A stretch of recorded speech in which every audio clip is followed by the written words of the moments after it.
This episode contains adult themes and is not appropriate for all audiences. Listener discretion is advised.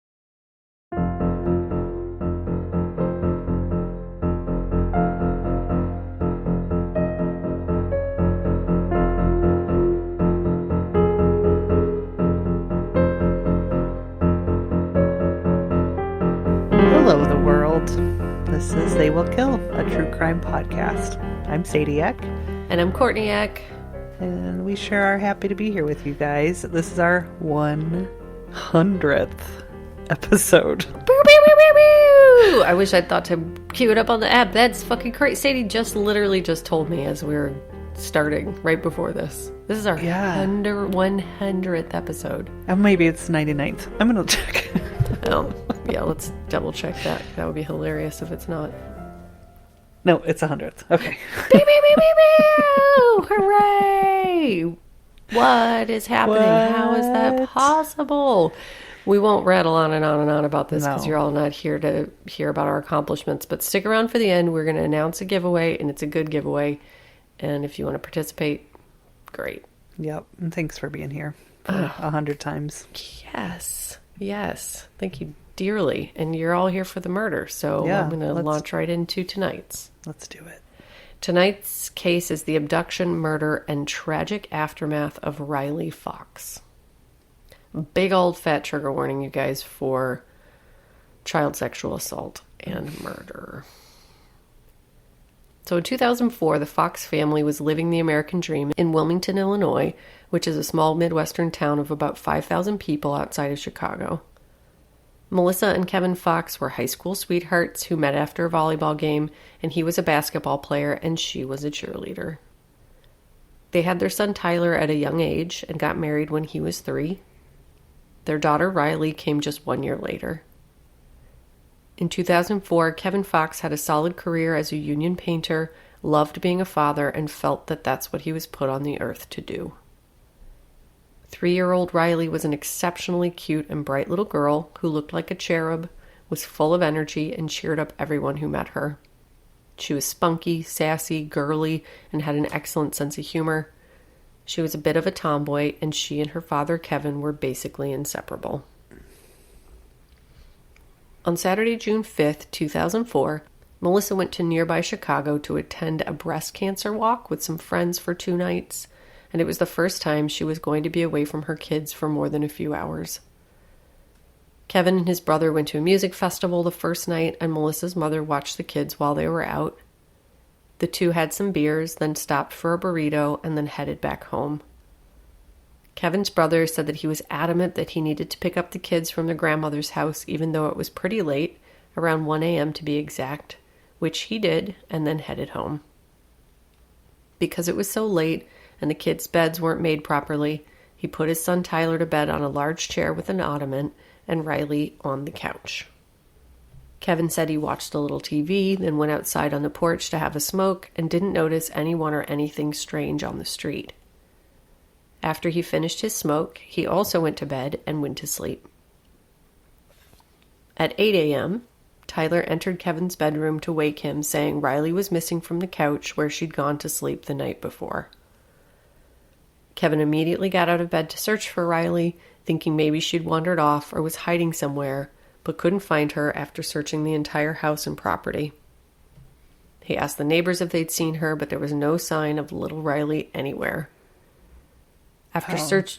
This is like, it kind of stinks of John Bonet. This one stinks of a lot of different cases. Yeah. I don't like it. It's very deja vu the whole time I was learning about it. After searching for between 30 and 40 minutes, he called the local non-emergency police number to report that she was missing. Police immediately arrived and started to search for Riley, and Kevin reported to them that the front door had been wide open when he'd entered the living room to look for her, and he was pretty certain that he'd closed and locked it before going to bed. Police didn't find any sign of forced entry, and Kevin also explained that the lock on the back door had been broken. There weren't any signs that anything had been taken, and the yellow blanket Kevin had put Riley to bed with was still on the couch where she'd gone to sleep. Kevin's brother reported that Kevin was a total mess, was super distraught, scared, crying, and generally beside himself. At some point, Melissa called to check in from her weekend in Chicago, and Kevin told her that Riley was missing. She had to call him? Yes. Well, I think it was like very in the moment. Okay. Yeah, I think that police had just arrived and she happened to call and he was like, P.S. our daughter is missing. I know. Yeah. He wanted to be like, yeah, these kids are a real handful. No. Snatched. She said that she just dropped the phone and collapsed, and then she and her friends immediately left to drive back to Wilmington. By the time Melissa arrived home, the town was teeming with people searching for Riley in every conceivable manner. The town had mobilized immediately and were doing everything in their power to locate the missing girl. I just can't imagine. No. You're like, I'm okay. It'll be fine. I'm going to do this for myself. Me and my girlfriends. No. Chicago girlfriends weekend. And then worst case scenario. Oh my God. Especially the first few times you go. Right? No, it's all you think about are your kids. You know? Yeah. Ugh. Yeah. You're like, okay, I'm just going to get through this because I have to get through this because this is what you have to do to have a life. To show that they'll be fine if I leave them. Nope. And then they are very much not fine. 100% not fine. Yep. Oy, oy, oy. One place people went to search was a nearby nature preserve, which was essentially a large meadow area with a creek running through it. A very large creek, maybe even a river, but they kept referring to it as a creek.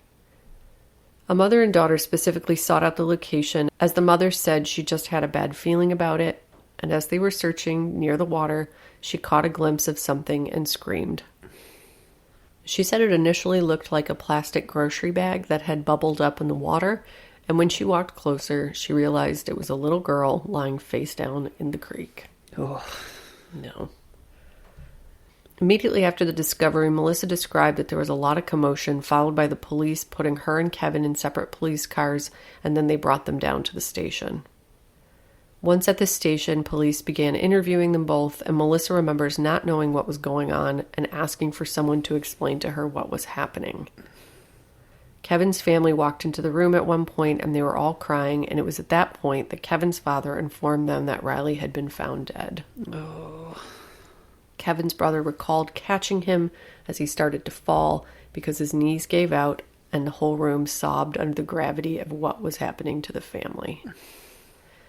So the police found out that she had been found and then brought them in separate fucking police cars down to the station and started questioning them. Wow. Like, what? Yeah. Question mark? Like, there should be, unless it is, the father is holding the gun or the fucking knife or something. There should be a law against that behavior. Do you know what I mean? Yeah. Like, tell the family, let them grieve. 24 hours later, 12, 1 hour later, you know, like, then bring them down to the station. Yeah. In the same car. I just, this case. Yeah, I think because I don't know who to be suspicious of yet, I am... Yes, you know, like, I could understand the dad. It's, you know, he would be the most likely suspect at this point. Right. And so it might be important to question him or keep him, you know, like... Yes. Or whatever. I get it. But yes, also... No. There's a deeper victimization that happens if you don't... Right. Fucking, like, be on your best behavior as an investigator. Right. I know you're eager. I know that you want to find this person who did this, but... Give it a sec. Yes, there are consequences. There are ramifications. Yeah. So the community went into a total frenzy, terrified that there was a child murderer on the loose, and rallied around the Fox family while they dealt with every parent's worst, absolute worst nightmare. Simultaneously, police were also following up on a report of a burglary across the street from the Fox house.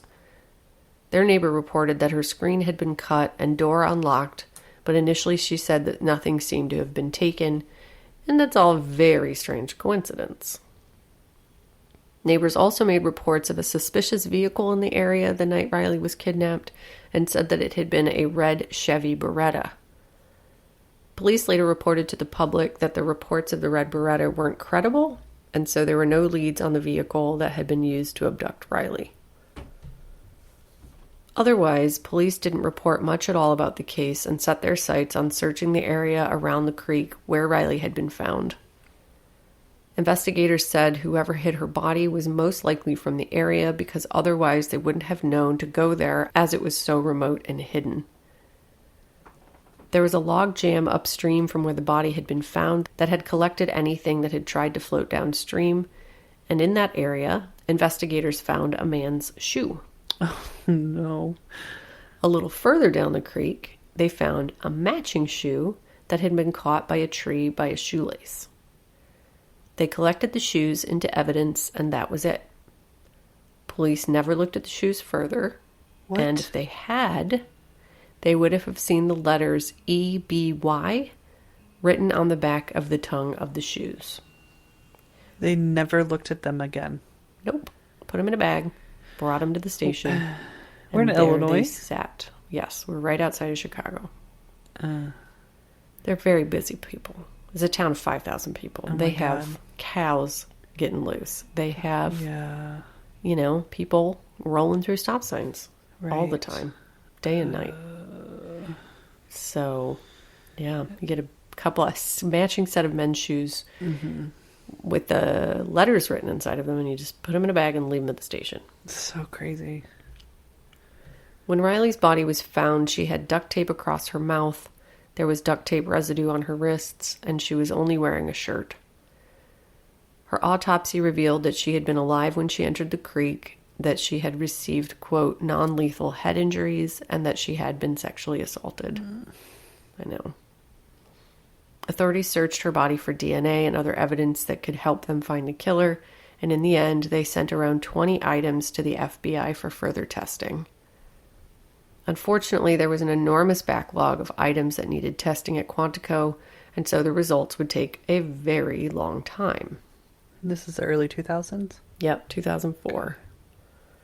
In the meantime, Riley's funeral was held and 6,000 people attended. More than the population of the town. 6,000 people attended. That doesn't surprise me too much. Like, no.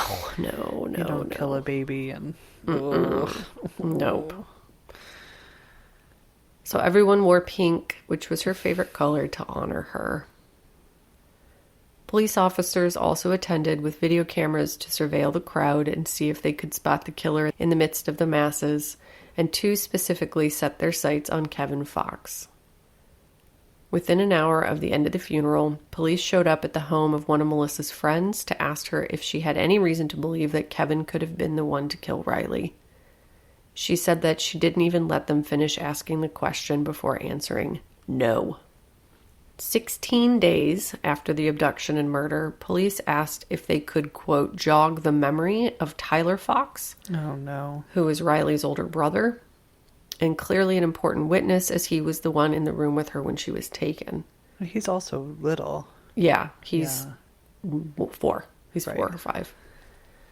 They said they wanted to see if he could remember any details he might have been too scared to relay to Melissa or Kevin.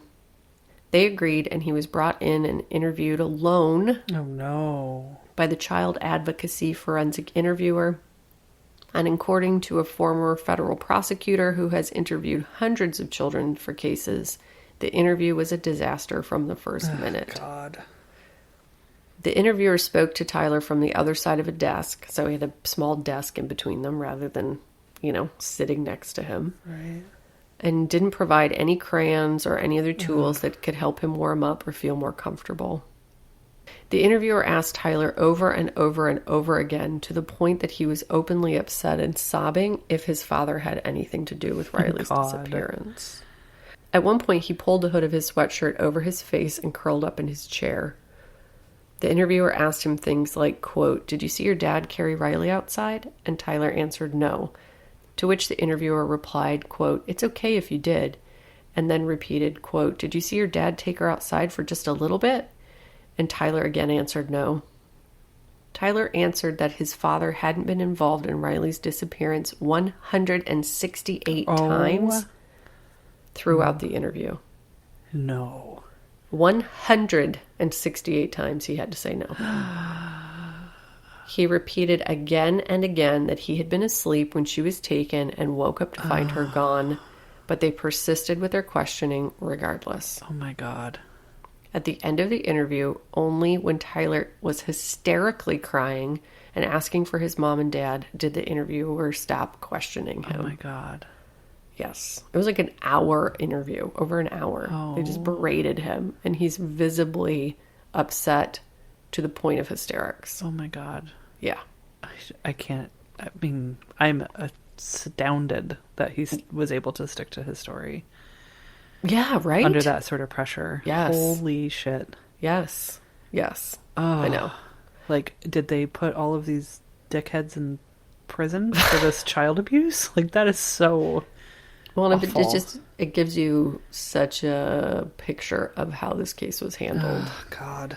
And it's 2004. I mean, I know we've learned a lot even since then, but by 2004, we knew Still. enough to know that you can't take a kid who A 62 baby. weeks ago lost his sister, No. is deeply like, traumatized, No.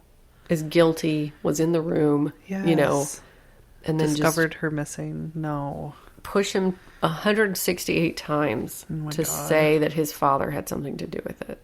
His fucking father, like the person who's protecting him, comforting him. Like, I cannot imagine how disturbing and just how that would just shake your fucking foundation of No. your whole life at the No. time where you need this most solid foundation. Ugh. It's disgusting. Kevin's brother Chad was deeply disturbed by the way the police were treating his family and had a terrible feeling that they were honing in on Kevin as their main suspect. Police kept dropping by the house. They'd asked to play catch with Tyler, and it made Chad very scared for the potential outcome, so he asked them to please speak with an attorney. Kevin and Melissa...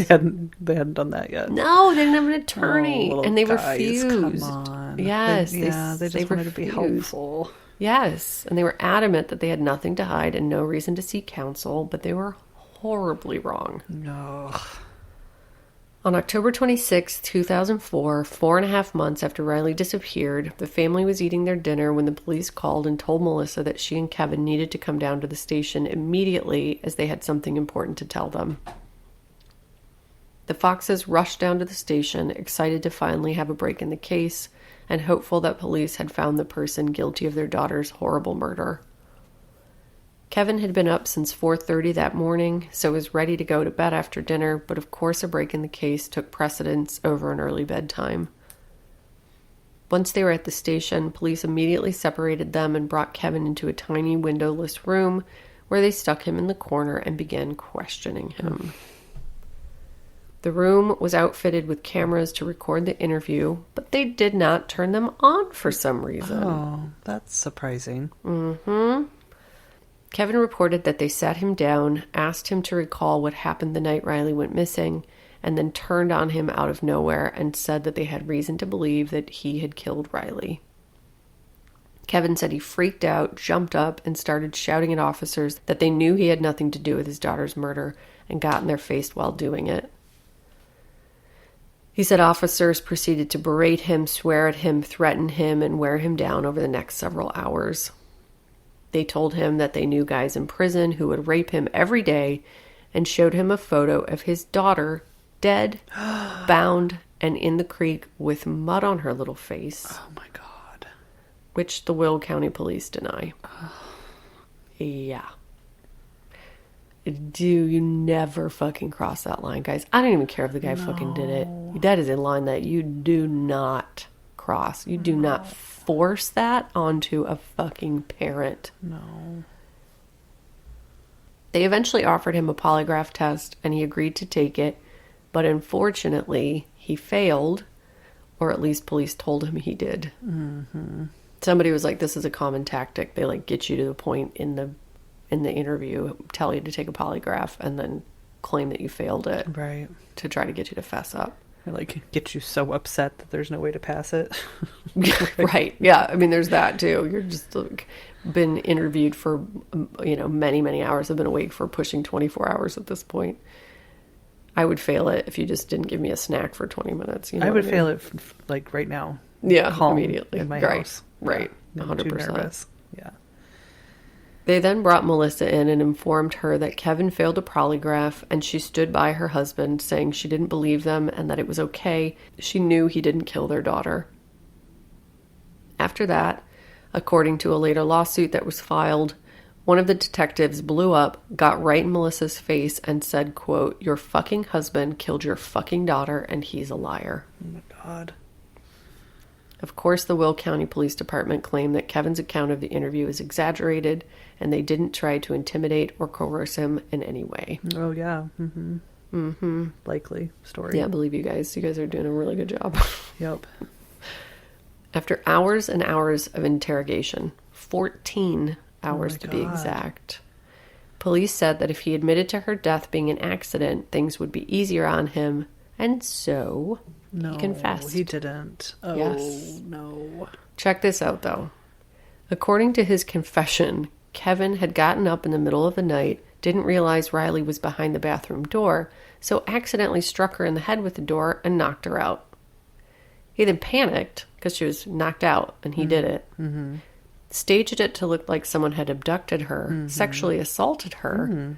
Then he took her to the creek and drowned her Right. That's to what cover you- up bonking her on the head to the point that she passed out. Yep.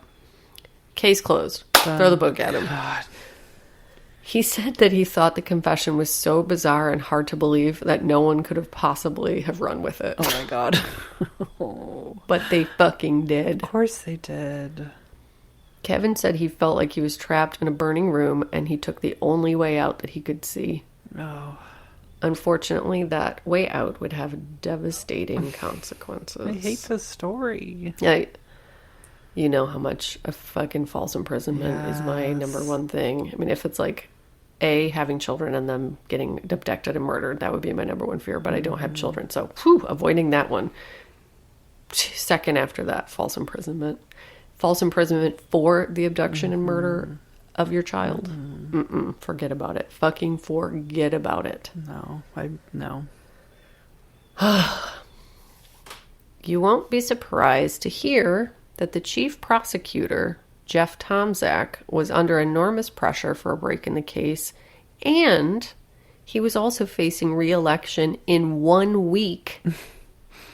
So a break in the Riley Fox case would be a huge win for him. I'm just lighting everything on fire right now. Right? Old Jeffy was all too excited to hold an immediate press conference to announce that Kevin Fox had confessed and was being charged with his daughter's abduction and first-degree murder. Oh, my God. Kevin said one of the first things he heard a guard say as he was being booked was, quote, "Hey, we got the baby Riley killer." Oh, God. And his first instinct was to look around to see if he could get a glimpse of the killer, forgetting that it was him. Oh, my God.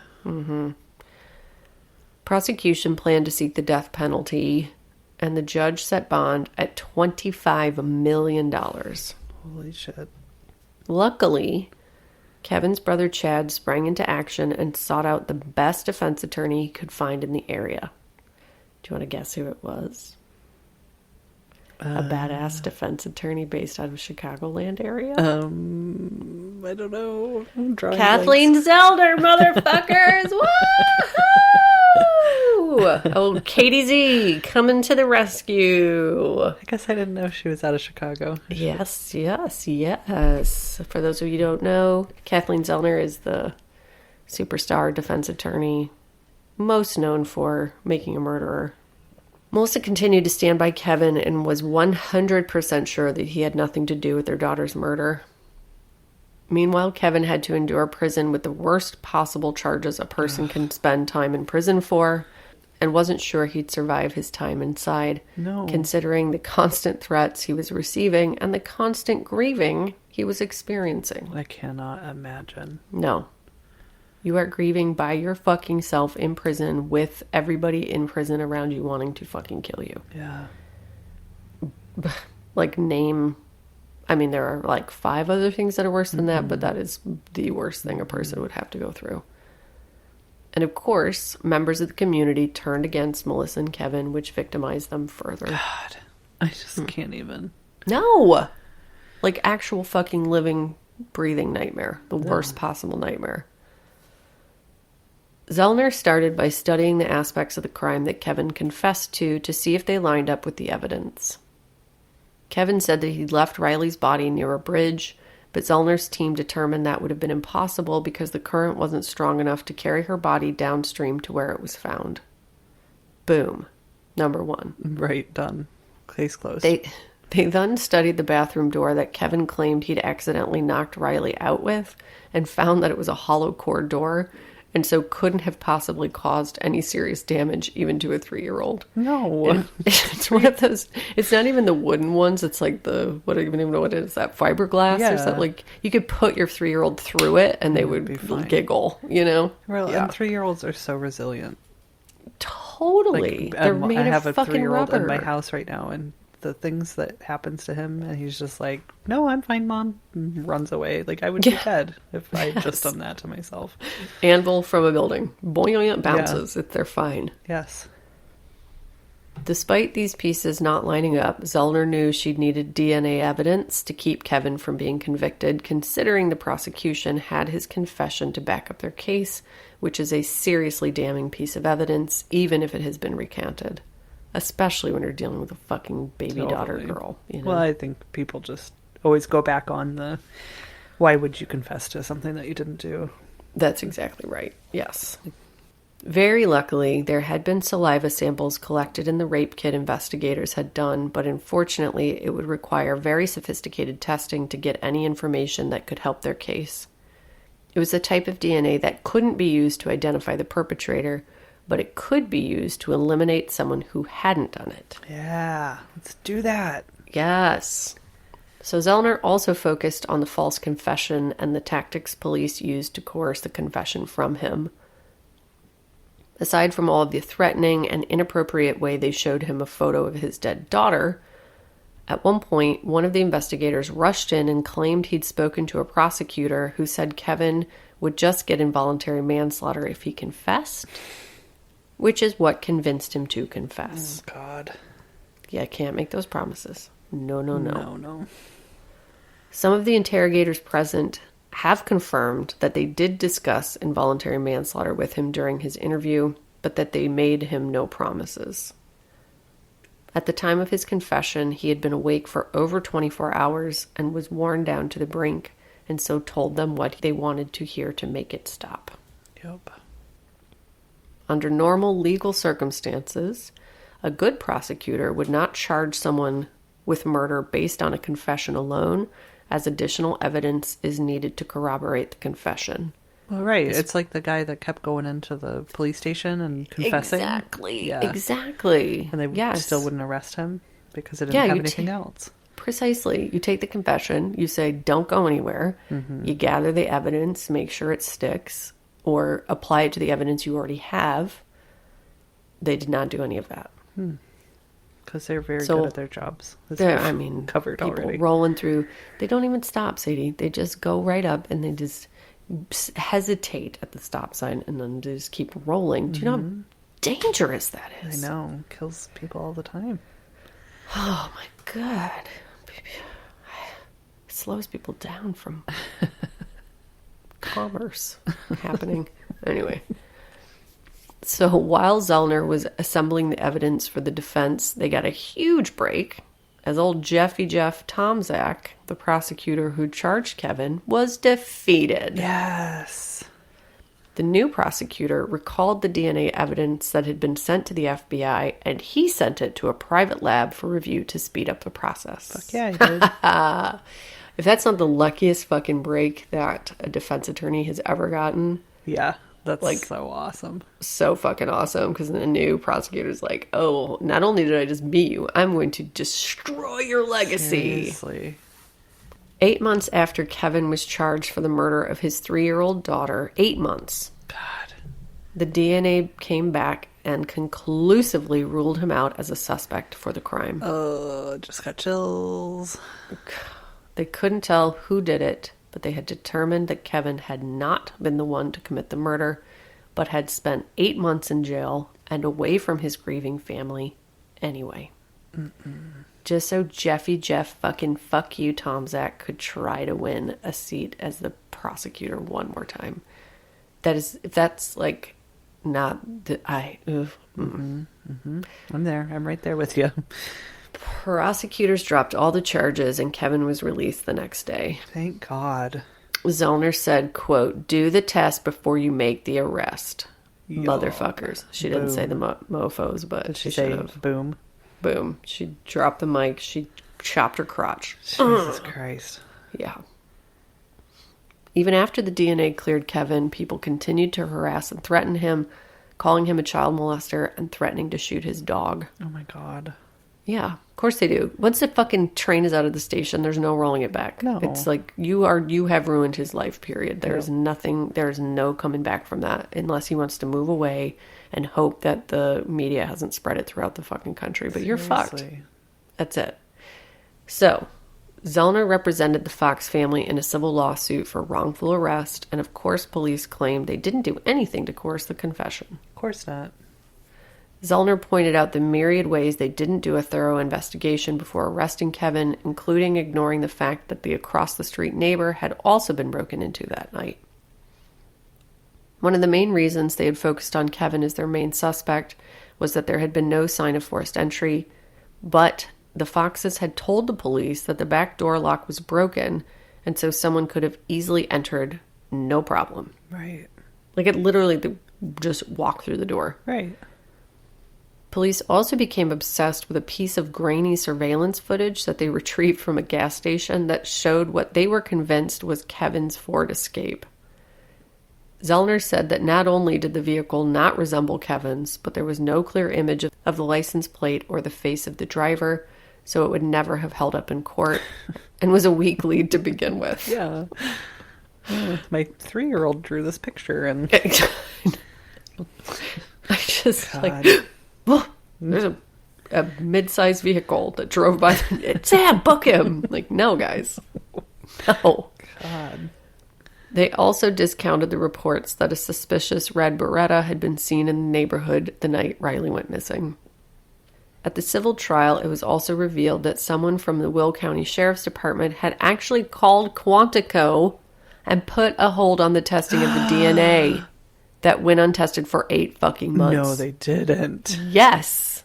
Sadie Eck. Oh, yes. I keep saying it. I've got to stop saying it. But, oh my God, Courtney. Yes. So the sergeant who made the call said he was misunderstood and had simply asked that they not test the DNA on some of the items. I'm sorry. Not all of them. What? But why would the fuck would you even do that? No, you wouldn't. Why would you not even do that? be like, I know I sent you 20 things, but let's go down the list. Yeah, no.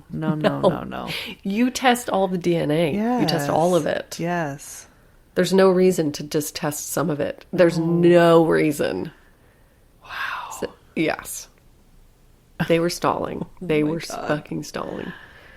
In the end, the Fox family was awarded $15.5 million, which would never make up for the absolute torture they put the family through, but was a good start. Yeah. It should be the $25 million that he had to pay to get out of Ooh, I jail. like it. Totally. Well, and even worse is an appeals court later reduced the sum to $8 million, which is bullshit. That's but bullshit. Still a fair amount of money. But yes, I like that if you have a $25 million bond, that's what you should be awarded. Mm-hmm. Most of the police involved in the botch investigation went on to lead long careers in law enforcement. Of course I did. And the prosecutor, Jeff Tomczak, says he stands by his decision in the case. Hey, Jeff, go fuck yourself. Hey, Jeff, I don't stand by your No. decision. It was poor. It was a poor decision. Yeah. You are going to hell, so enjoy your time in your Bye-bye. sad little suit in this earth, because it's not going to be good for you in your next life. You are definitely coming back in a bad, bad place, Jeffy. Yep. Really quick side. Tell me. My 3-year-old, who's almost 4, got a Fortune bazooka bubblegum thing, wrapper. Yeah. And his fortune was, you're going to soon have to choose between money or happiness. And so I asked him, I said, hey, what would you choose, money or happiness? And without hesitation and a lot of glee, he said, money. So he's just a future Jeff, is what I'm saying. Oh, I believe that. I do do too. Yep. Yep. Yeah, it's jury's out as far as that kid. He's either going to be like full save the earth, him like legitimately save the earth, or full blown sociopath. Totally. I completely agree. Well, time will tell. We'll let you know. So, with Kevin cleared, who did abduct and kill little Riley? Guy that doesn't have shoes. That's my guess. Yes, no shoe Joe. So in June of 2009, 5 years after Riley was found dead, the FBI sent a team to Wilmington to start their own investigation into the disappearance of her murder. Good. Oh, disappearance and murder. Yes. Good. A special agent named Lori Warren specifically pushed her boss for years to let her lead a team and solve the case, and he finally relented. Get it. I know. They sent 30 agents Holy shit. to Wilmington, and they interviewed anyone and everyone. Wow. Yeah. Good for them. I know. Lori Warren. Let's Lori make shirts that Warren. say Lori Warren fucking rules, because she was just like, I had to solve this case. I can, yes. Yeah. They spoke to one woman who said that she didn't have any evidence but had a gut feeling that a man that she'd been in a relationship with had been the one to commit the crime. He had since left the area, but she gave them his name, Scott Eby. The woman described Eby as a, quote, creep. Shoeless. Doesn't wear shoes. But labels them in case he loses them. And labels them E-B-Y, as in Eby. In 2004, Scott Eby was 33 years old, divorced, and had been in and out of prison and was living with his mom 1 mile away from the Fox family. So his last name was Eby, and he wrote Eby on his shoes. Both of them on the tongue of his shoes. So it wasn't even like they would have to decipher Figure the out. initials. No. And they it was his- couldn't fucking It was his do that. last fucking name. They couldn't just look up in the white pages Eby and then Yep. find him and be like, how in the fuck did your shoes end up in the river with the girl? Sadie, it's too logical. It's far too logical. Instead, they should just shoehorn the daughter's God. father into being the suspect so that Jeff Tomzak could get another shot at being the prosecutor in a fucking tiny Midwestern town, because who the fuck cares about that, Jeff? Wow. So the woman who reported him to the FBI said that one day the two of them were on a walk and passed by a memorial garden that had been set up for Riley when she made a comment that she couldn't believe that someone would do that to a sweet little girl. She said that his response was that it was such a shame, but she could tell by his emotionless tone that he didn't mean it. At the time that she reported him, he was in jail for the sexual assault of a family member. God.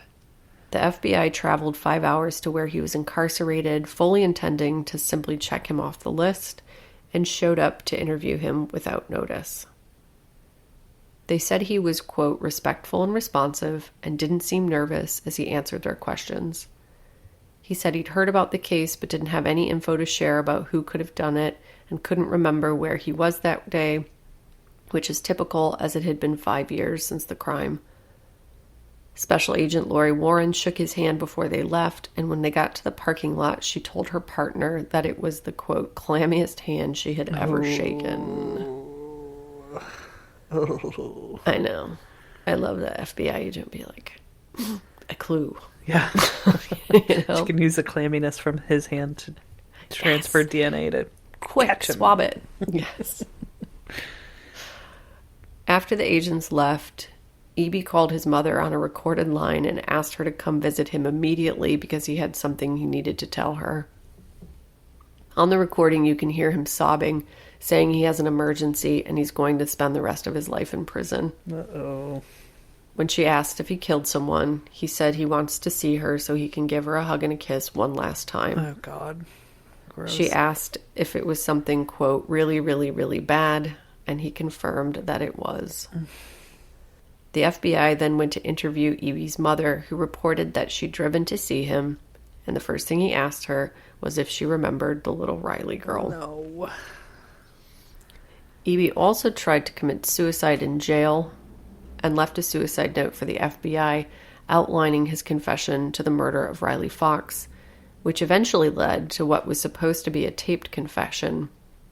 But Eby clammed up and asked for a lawyer. The FBI agent said that they understood and left the room, and then just over a minute later, he looked up at the cameras recording the room and said that he'd changed his mind. The agents re-entered the room, and Eby confessed to exactly what happened that horrible night. He said that the night started by him drinking a lot and using cocaine, and then setting out to find homes to rob. He said that he'd been to jail several times for robbing homes and got some kind of thrill out of it. He said he drove around the neighborhood for a little while and then got out of his car and started walking from house to house, trying the doors and windows as he went. He admitted to breaking into the house across the street from the Fox home and said that he remembered her sleeping in her bed, watched her sleeping in her bed, then took the $40 that was in her wallet and then left, not seeing anything else of value. He said he then crossed the street and walked right through the Fox family's back door as the lock was broken and he was able to enter easily. He said he entered the living room and saw the kids sleeping. He said he didn't see anything valuable to steal, or he would have been in and out of their house too, but when he saw Riley, he had a sudden urge to take her. No. Yes. He literally said, if they'd had something valuable, I would have taken it, but they didn't. So I just took decided. Their daughter. Yes. Yep. He said he went and got his car and backed it into the Fox's driveway. Did you want to guess the color and the make of his car? Red Beretta. It was a red Beretta. Oh my God. Yes. The police had everything. They had his last name. They had the color and make of his car. Everything. What the fuck? Okay, It so this better, motherfucker, he didn't just snatch her. He left and he got his car. Well, yeah. Yes. Like, you can't, oh my God. I mean, it's like down the street, but yes, he went know. and got his car, backed it into the driveway. Yeah, Yes. you can't pretend like this was, I just decided to take her. Correct. Oh, yes. God. Not that that would make it okay either, but, you know. Yeah. No, he had to go and like go away Think and about come it. back and take the risk of turning on your car and backing it into their driveway. What the fuck? Yep. He said he then re-entered the house, picked up Riley, and put his hand over her mouth. He said he hesitated and almost put her back down and left the house, but he didn't. No. Instead, he brought her outside and placed her in the trunk of his car. He then drove her to the nature preserve where he sexually assaulted her in the restroom, and police had never processed that facility for clues. Oh my God. Yeah. He had been wearing a bandana over his face but realized it had slipped down and Riley had seen him, so he started to panic. He decided he needed to kill her as a result, and he claimed that her last words were, quote, "I want my daddy." Oh, please. Yep. He drowned her in the creek and said he left behind the sneakers that police later collected that had his fucking name written in them. He said he'd thrown them into the river because he'd left shoe prints on the bank, and he was surprised when no one tracked him down after he realized that his name was in them. God. I mean, There was footprints in the mud matching the shoes in the river. yeah, Oh my with God. his fucking name in them. Wow. Courtney. Also, it's important to note that Kevin didn't wear the same size shoe as Eby, and so as soon as police heard Kevin's shoe size, they stopped caring about the shoes. Oh my God. So when he wasn't a size 12, they just assumed the shoes belonged to some rando or my whatever. God. Yes. So get this. I don't want to. I don't want to. So later on, the day after he killed Riley, Eby took an overdose of oxycodone and tried to kill himself, and police responded after a friend of his reported that he threatened to commit suicide. After Eby took the pills, he woke up to an officer knocking on his door, and he vomited in front of the officer. He also asked them, quote, "What's up with that little girl? Did they find her?" Police didn't run any checks on Eby afterward, and the rest is history. Oh my God. The day after. The day after, some random fucking creeper tries to kill himself. You respond. He asks about the little girl, and you don't even, like, do a cursory check. What the fuck? He lives a mile away from where she was taken. Oh my God. Yeah. Yes. So Scott Eby pleaded guilty and was sentenced to life in prison without the possibility of parole. At his sentencing, Melissa read the statement, quote, "I came to face you so you would know how important standing up for Riley was to me. She was defenseless that night, and that makes you a coward and a monster." Yes, it does. Kevin and Melissa had another daughter together who they named Tegan, but unfortunately their marriage didn't survive the awful things that they had Oh endured. my God, I thought you were going to say that Tegan died, and I was like, I cannot No, do this. no. Okay. Tegan's great. Phew. Tegan's Okay. just fine. She is a cutie, happy, fine little girl. Sorry for their marriage. Very glad their daughter's still living. Well, and they both remarried and are happy and healthy. And Melissa says that while she'll always have a hole in her heart without Riley, the suffering that she's endured has made her see the blessings that she does have in a totally different way. And that is the wild-ass, crazy-ass, devastating, completely avoidable story of the abduction, murder, and tragic aftermath of Riley Fox. Can you even believe that shit? No, not for a second. I'm very upset by that. It's also very upsetting because, had he just not put Riley down in the living room, like the coincidence let her of stay it. at grandma's house. Yes. That's why at first I was like, well, of course he did it, because Right. like, who voluntarily goes and picks up their children when they're their grandma? I mean, I sure shit don't. No, he'd be like, I'm going to go No. home and have one more beer and wake up at Shit, 10 a.m. But he's a have really a good nice dad who morning loves of his it. kids Yes. and It's didn't like, want no, to put them in their unmade beds. I mean, it's just like, Yeah. oh my God. Just cozied him up in the living room. Like, well, it's mom's out of town. We'll just have a fun little sleepover. And no, I know. Oh God, the weather's been so nice here lately, really cool at night, and I've been leaving the boys' window open for fresh air. Oh, not anymore.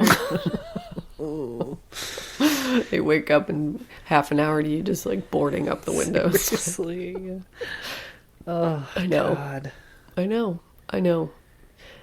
And statistically, the chances of that Of happening course, but are it's so just the fact that unbelievably it happens slim. ever.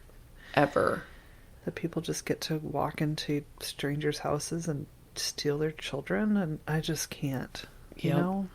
Yeah. And then the sheriff's department's just going to fucking frame you for your daughter's murder, Right. basically. That is even more terrifying to me Yes. on some level. Yes. That they're just so With bad all at their of jobs. the evidence, like literally every piece of evidence you could Yeah. ever need to solve a Yes. case. Yeah. It's not even like they just didn't have anything, so they smushed it all. No, they Right. had everything they needed to solve the case, and they just were like dead set on making it be him. No. Don't do that anymore. No. Guys. I know. Don't do a lot of things, but don't do that a lot. Don't Yep. do it. I don't know what it just sort of popped in my brain. The Delphi murders. I think about those cops a lot. Like the amazing, like tremendous amount of pressure they must be under Yeah. to solve it, and they haven't, and they're not going around like just framing people. You know, Exactly. Yes. we can be patient and hope one day that motherfucker's caught. Let's just be patient.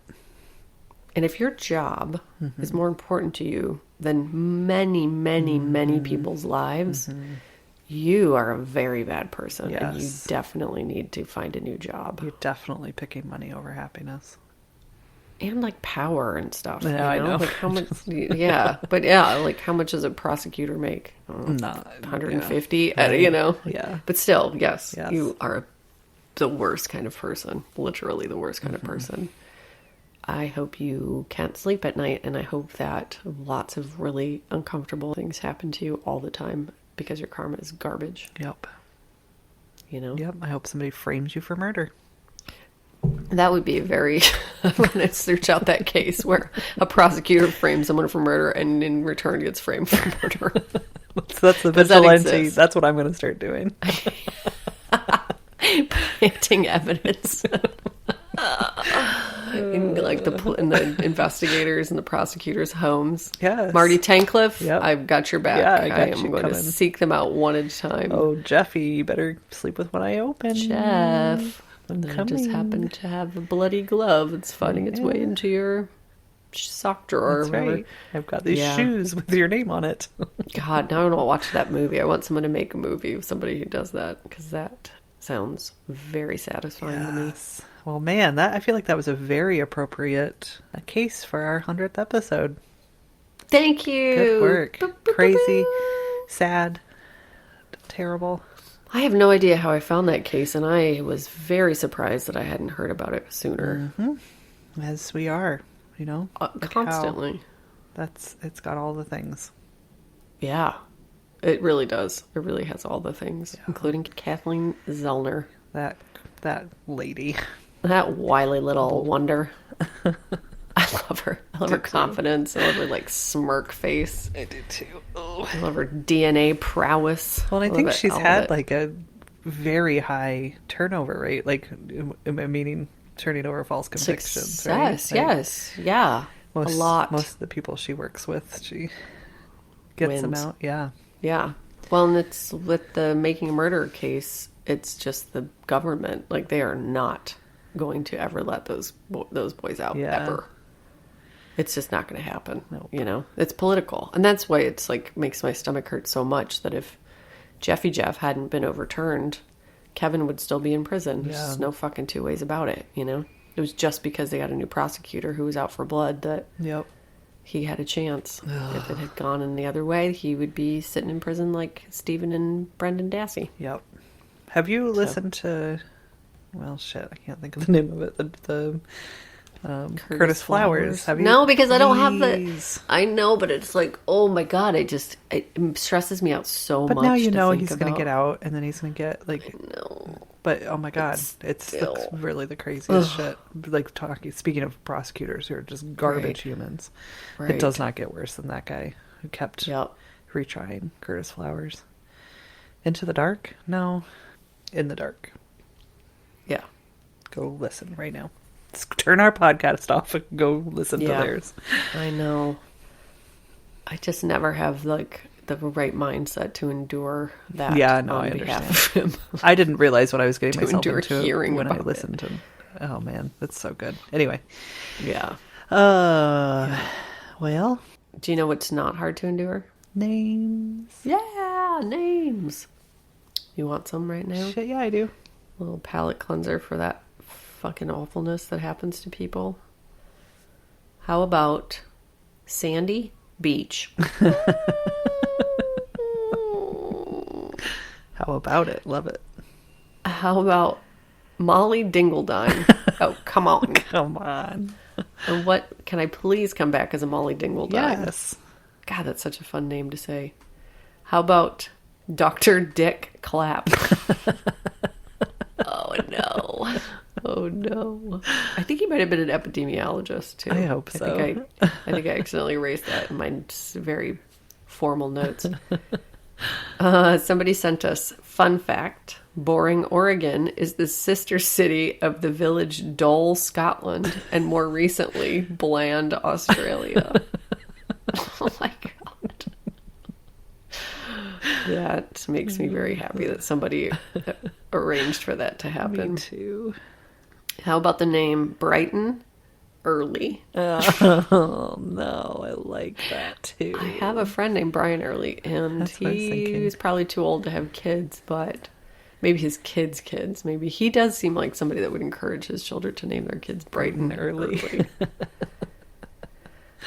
So, back to Australia for a moment. An Australian telephone directory listed the business Dick Brown's Cleaning Services as Brown's Dick Cleaning Services. I mean, there's probably a market in that. Totally. Like, who wouldn't want their dick professionally cleaned? Yeah, I don't have one, but if I did, Yeah. I want you to get in there and dust that thing out every once in a while, yes, right? 100%.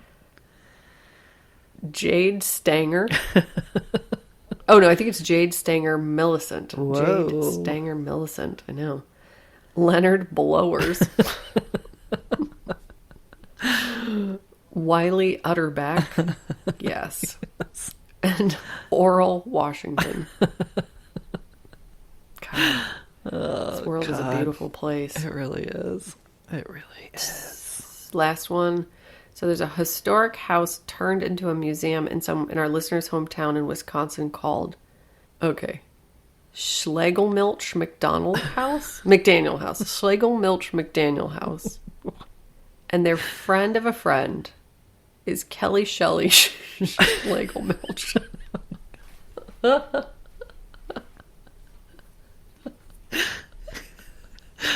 Kelly Shelley Schmegelmilch.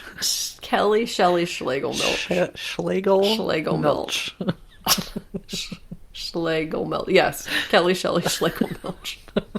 Hip hip hooray! That is the perfect name for our 100th episode. Those are the fireworks.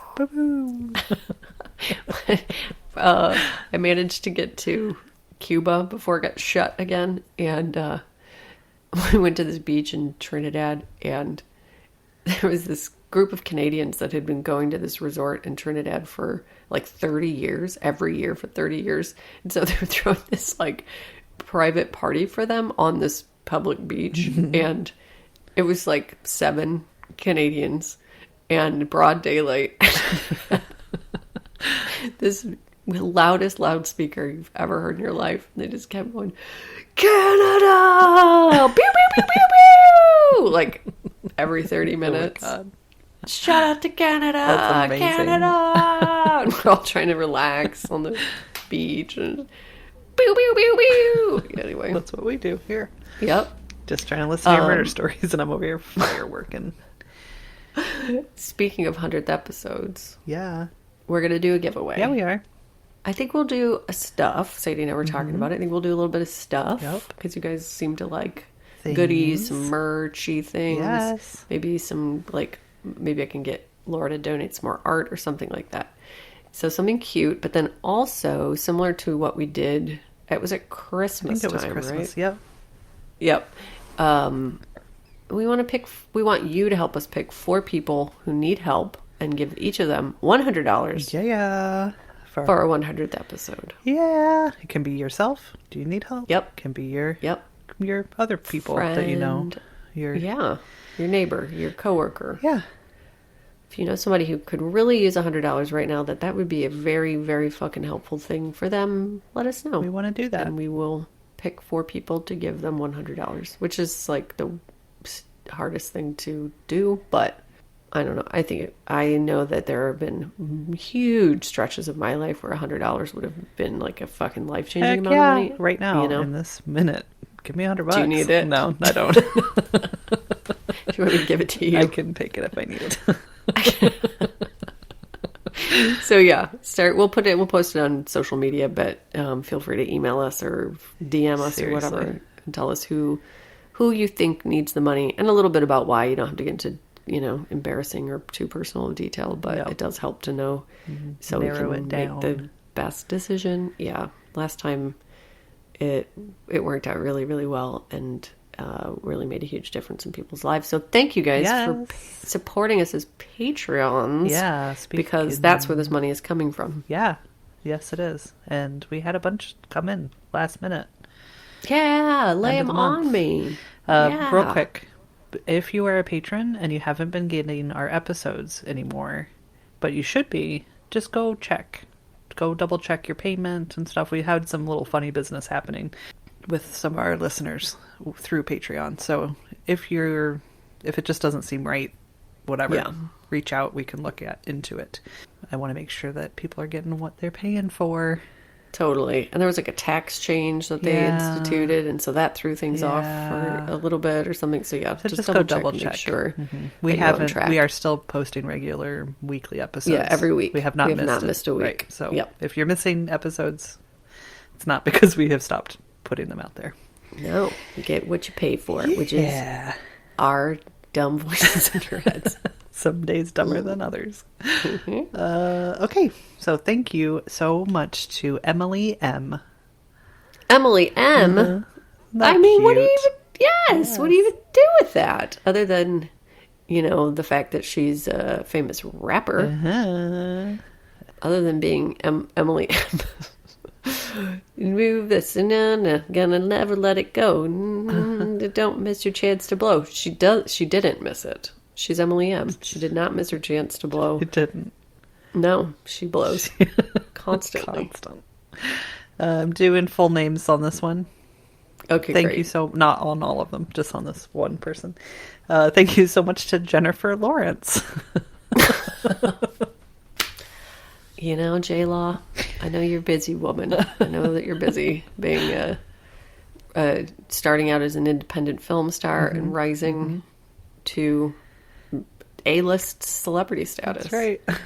But the fact that you are supporting us and listening to our podcast means the world. Yep.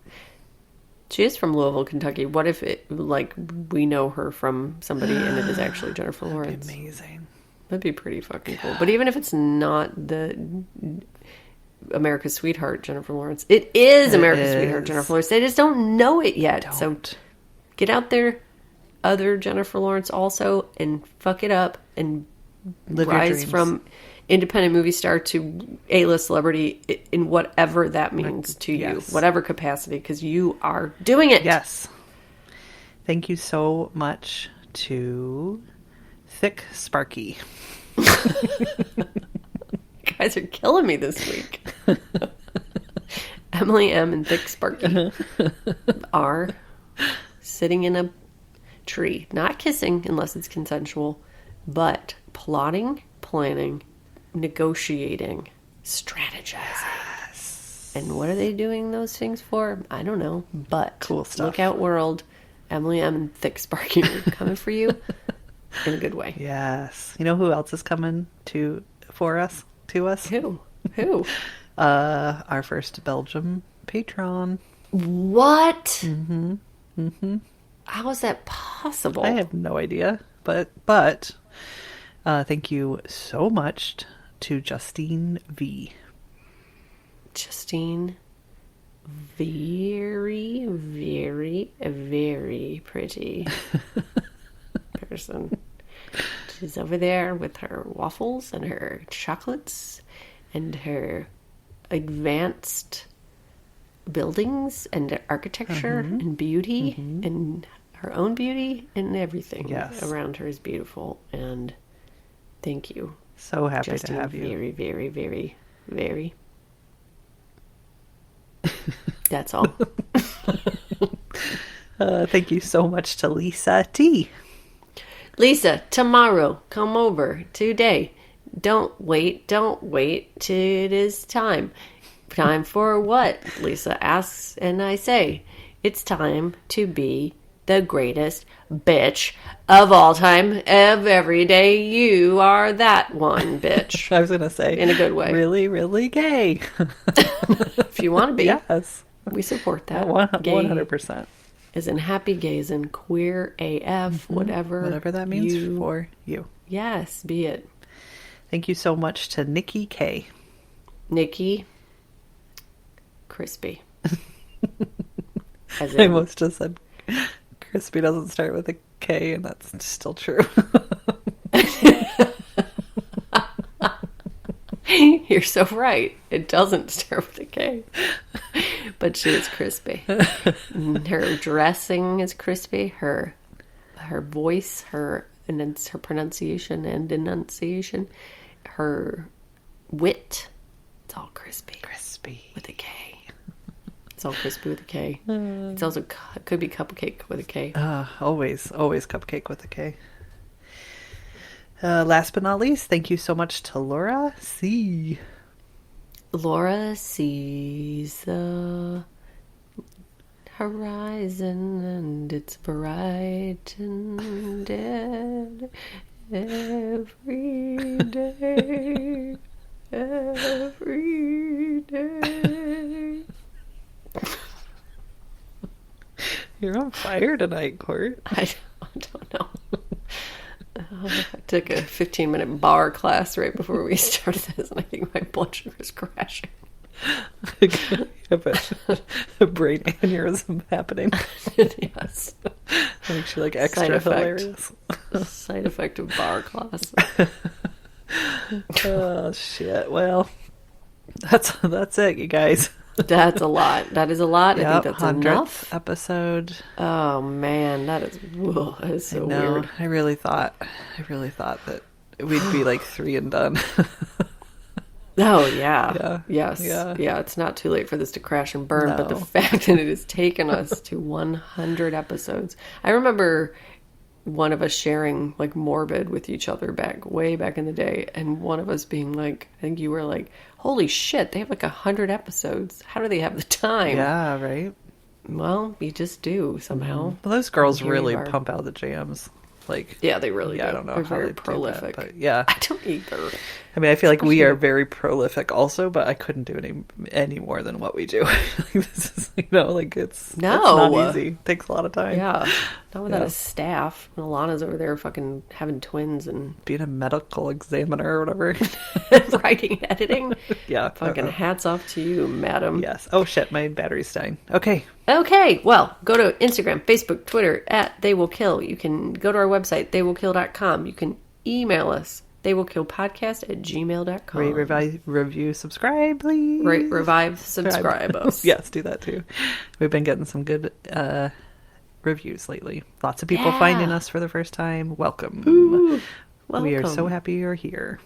Very much happy. And thank you, AJ Bergens, for your music. Thank you very much for it. And remember, I've got one. Yeah, what is it?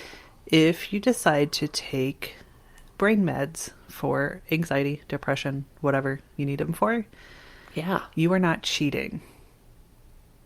No. You're not making it easier on yourself to get better. No. So I had this thought today when I was driving somewhere, I don't know, and I was like, sometimes I feel like I should be really working through my shit harder. And then I was like, oh my God.